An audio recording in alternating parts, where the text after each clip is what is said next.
Manual stretch wrap dispenser. Stretch film का roll dispenser के core पर प्लेस करें। चेक करें कि रोल सही से अलाइन हो ताकि स्मूथली अनविंड हो सके। रोल को सुरक्षित रखने के लिए रिमूवेबल प्लेट अटैच करें। बॉल बेयरिंग को टाइट करें ताकि रैपिंग के दौरान रोल हिले नहीं। स्ट्रेच फिल्म को खींचकर उसका शुरुआती सिरा प्रोडक्ट या पैलेट पर लगाएं। डिस्पेंसर का हैंडल पकड़कर प्रोडक्ट या पैलेट के चारों ओर सर्कुलर मोशन में रैपिंग शुरू करें। रैपिंग करते वक्त नीचे की तरफ मूव करें और हर लेयर को पहले लेयर के साथ थोड़ा ओवरलैप करें।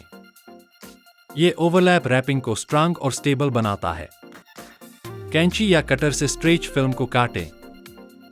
फिल्म के एंड को अच्छी तरह प्रेस या टक करें ताकि फिल्म अच्छे से चिपक जाए।